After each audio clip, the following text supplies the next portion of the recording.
Good afternoon, everyone. Just here on the live stream, wanting to talk a little bit about the Warriors game last night.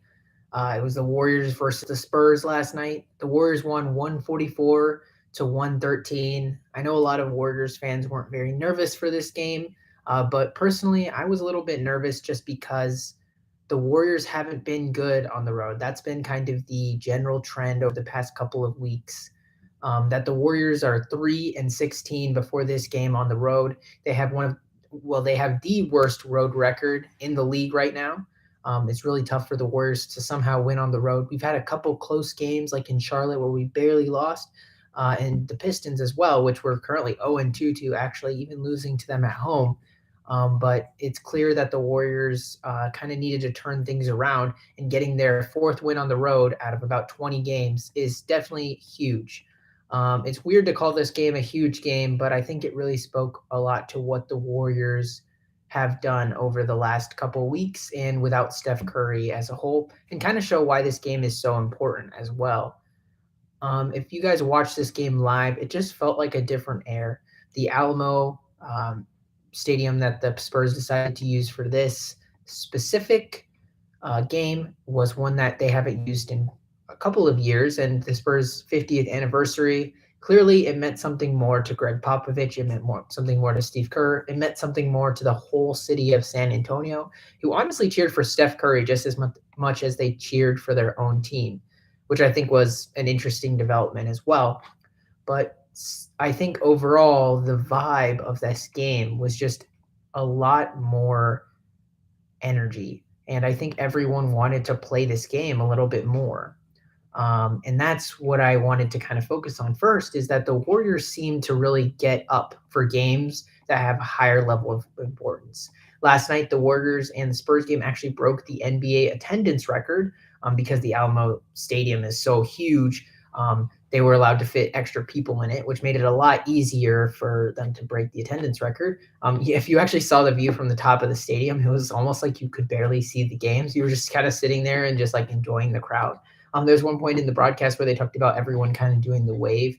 And Steph Curry even talked about how whenever they would talk or the crowd would cheer just right around the stadium, the people at the top wouldn't hear the noise from the people at the top until later, just because of how big the stadium was, and there was a sound delay.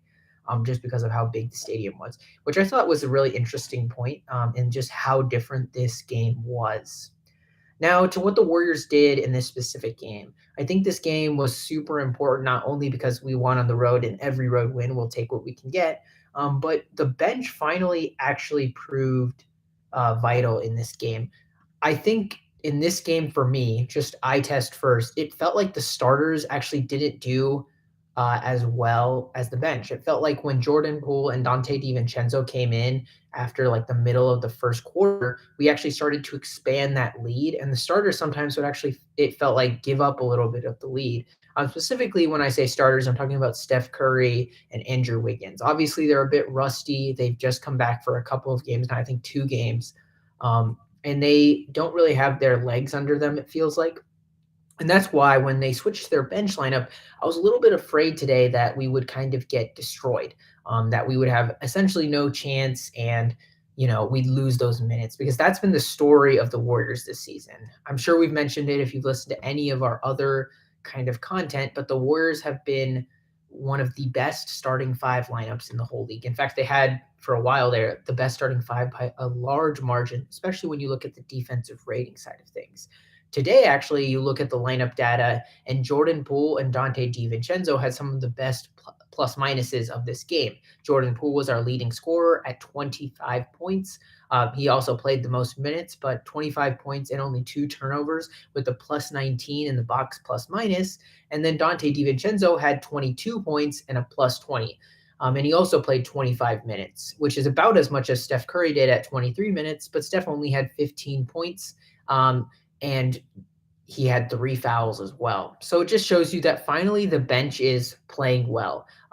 We're not having those moments where Steph Curry, Draymond Green, Andrew Wiggins, Kevon Looney are out there with Klay Thompson. They lose, they get a huge lead, they get a lead by 5 or 6, and then the bench comes in, and then the Steph Curry comes out, he comes back in, and he's down by 5. That's what we didn't want. We honestly, if the bench could just stay even, the Warriors will probably be a very, very, very competitive team for the rest of the year. But with Dante DiVincenzo and Jordan Poole coming out and kind of being very valuable in the guard rotation, I think this really changes things for the Warriors if they can specifically rely on them. I think Jordan Poole provides that scoring punch, but he can be a little bit inconsistent, which was why I'm happy to see Dante DiVincenzo kind of come out lately. I think he's a really big deal in the bench rotation. And I think that reason specifically is just because of his ability to pass the ball. It feels like with Jordan Poole, his passing ability is not necessarily there. He likes to kind of dribble on his own. He likes to drive to the hoop. He likes to kind of find his own shot, and he's good. He's pretty good at assisting. But Dante DiVincenzo is even better. And I think the thing that Jordan Poole doesn't like to do is kind of run the offense. He doesn't like to point out where cutters are. He doesn't like to kind of point out where everything is and kind of be that floor general because he's focused on himself and getting himself going. And I think when you look at Dante DiVincenzo, and if you even look at last night at the advanced statistics, it shows that Dante DiVincenzo has a higher assist percentage, he has a higher steal percentage, and he has a lower turnover percentage. And he actually had a higher usage rate last night, which just shows that he likes to run the offense more, he likes to assist the ball more, and he's going to be very careful with what he does when he does try to assist the ball. He's not going to turn the ball over nearly as much as Jordan Poole does. And that is kind of key for the Warriors because they need some stabilizing force on the defensive end, specifically on the road.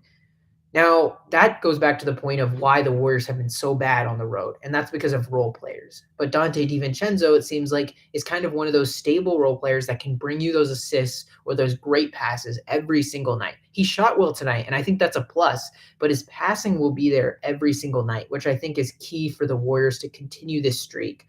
As they have some harder games on this road stretch, like the Cavs. I believe they play the Celtics at their house as well. One other thing that I think is important just for fans to know as a whole is if you look at defensive rating this season, Draymond Green still remains one of the best defenders in the league and still remains as one of the defenders that could potentially be defensive player of the year. Draymond Green in this game had a defensive rating of 93. No other Warrior had a defensive rating of 100 or below besides him. And it shows just how important he is on the defensive end and kind of running the offense. Sometimes it feels like on offense, he's just passing the ball around and he gets the chance to take a shot and he's never really good enough to take the shot as he's not very good from 3-point land. I think he's about like 25% this year. But it's important that Draymond Green looks at the basket, one, but two, also remains to be that defensive presence for the Warriors because they absolutely need him on that end. Just because of how important he is in stopping cutters and also playing that help side defense. The Warriors really need him to kind of play the defense that he plays, as it allows them to play a lot smaller lineups versus a big like Jakob Poeltl, who the Warriors had to face last night, who actually had a pretty good game, but Draymond was definitely able to kind of fight off with him in the paint along with Kevon Looney. I think that this game also kind of showed in terms of the Draymond minutes and the Looney minutes that the Warriors probably need James Wiseman back or need to make a trade or for another big, or hopefully Kuminga can come back soon, just because Kevon Looney is not the type of guy you want playing more than 20 minutes. And you don't want Draymond Green playing in these blowouts just because the Warriors basically had this game in wraps by the middle of the third quarter. They put up 40 points in the third quarter. The San Antonio Spurs only put up like 20. The Warriors were already ahead by like 20 from the first two quarters. So it was kind of clear that the Warriors just wanted to rest, but they had to play Looney or Draymond just because they didn't have anybody who could really play at the five, unless you want Anthony Lamb playing it, which is just not going to go so well for you when you have Jakob Poeltl on the other side. So I think that the Warriors likely need to get, hopefully, JaMychal Green back or James Wiseman back. As far as the game overall, obviously encouraging win. I've kind of gone into the specifics over why it's so important that we got this win, because one, it's a road win, and how we performed in this win, how the bench performed in this win, specifically highlighting Jordan Poole and Dante DiVincenzo. I think they had incredible games, and that was really amazing to see in this stretch, just because we definitely are going to need them going down this stretch. And then also just the impact that Draymond Green has on the defensive end is definitely something I really noticed. I know this is obviously a little bit late obviously the game happened last night, but I couldn't get on in time, and I wanted to kind of review some of the stats and see kind of what was happening. And I think that, after kind of looking over it, this is the Warriors team that we expected kind of at the beginning of the year. Obviously, we expected, Kuminga, and we expected James Wiseman to be a little bit more into the rotation. But I think overall, you expected a team that had a pretty good guard rotation with Dante DiVincenzo, Jordan Poole, Steph Curry, Klay Thompson. And you expected also to be a dominant team, specifically on the defensive end, as well as having that team that when they do make shots and when they execute perfectly, they can be a top offense, which it shows you by the 144 points that the Warriors did end up putting up, which is probably some of the most points they put up in regulation. I think it is actually the most points they put up in regulation this season, which I think is super encouraging, especially since it happened on the road. And the Warriors just show up for big games. That's really all I can say. Well, I just kind of wanted to give you guys a short recap of what happened last night. So thank you for listening. If you guys have any comments, please post them down below. Anything you guys noticed about the game, I'd love to hear about that, or any feedback just about live streams, or if you guys like this in general, or if you like this content of like post-game reactions or anything like that. But with that being said, thank you, everyone. And I guess I'll see you with hopefully Jeff on our next podcast. We'll probably go around the NBA and talk a little bit more about everything that's happening. Thank you.